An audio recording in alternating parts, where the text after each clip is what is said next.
जय गुरु जी। शुक्राना गुरु जी। सारी संगत को जय गुरु जी। ओम नमः शिवाय।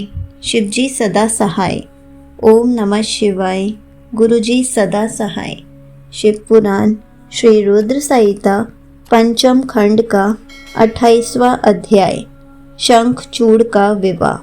सनत कुमार जी बोले, हे महर्षि, भगवान श्री हरि विष्णु के वरदान के फलस्वरूप दम को एक वीर पराक्रमी पुत्र की प्राप्ति हुई, जिसका नाम शंखचूड़ रखा गया। शंखचूड़ भी धार्मिक था। अपने परम पूज्य गुरु के अमृत वचनों का शंखचूड़ के मन पर गहरा प्रभाव पड़ा और वह पुष्कर नामक तीर्थ में जाकर एकाग्र मन से तपस्या करने लगा।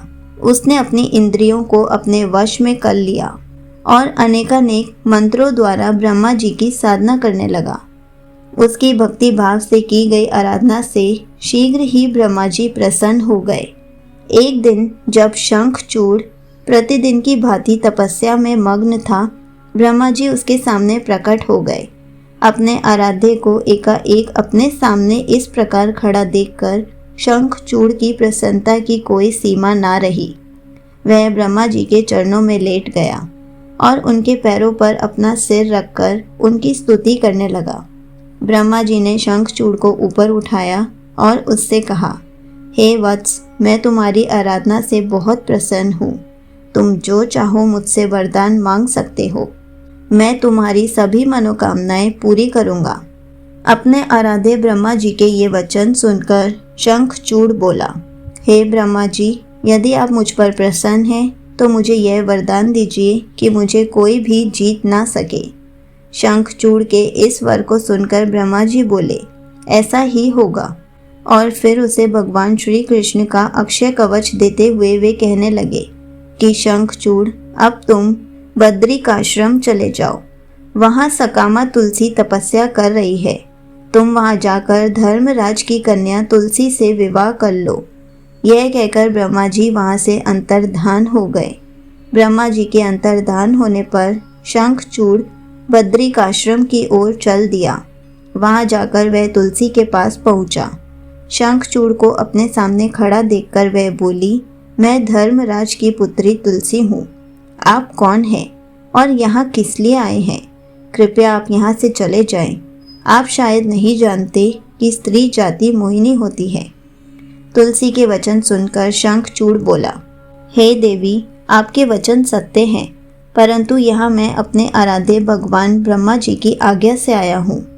मैं दनु का वंशज, दानव दंभ का पुत्र शंखचूड़ हूँ। पूर्व में राधिका के दिए शाप के कारण मैं दानव कुल में जन्मा हूँ। यह सब कहकर शंखचूड़ चुप हो गया। तब तुलसी बोली, यह सत्य है कि इस संसार में वही पुरुष श्रेष्ठ है जो स्त्री से पराजित हो जाते हैं, परंतु आज मैं भी तुम्हारी स्वादिष्टता से अत्यंत प्रभावित हुई हूँ। जब इस प्रकार शंखचूड़ और तुलसी आपस में बातें कर रहे थे, तभी वहाँ ब्रह्मा जी प्रकट हो गए। उन्हें देखकर तुलसी और शंखचूड़ दोनों ने उन्हें प्रणाम किया। तुम दोनों यहाँ अभी तक बातें ही कर रहे हो?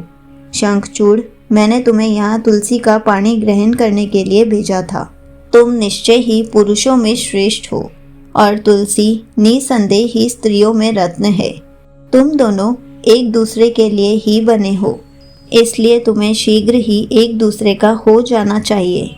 शंखचूड़ और तुलसी को विवाह करने के लिए कहकर ब्रह्मा जी वहाँ से चले गए। ब्रह्मा जी का आदेश मानते हुए तुलसी और शंखचूड़ ने गंधर्व रीति से विवाह कर लिया। तत्पश्चात वे दोनों अनेक सुंदर मनोरम स्थानों पर अनेकों वर्षों तक विहार करते रहे। एक दूसरे का साथ पाकर वे बहुत प्रसन्न थे। संगत जी, यहीं पर शिव पुराण श्री रुद्र संहिता पंचम खंड का 28वां अध्याय समाप्त होता है। जय गुरु जी। शुक्राना गुरु जी।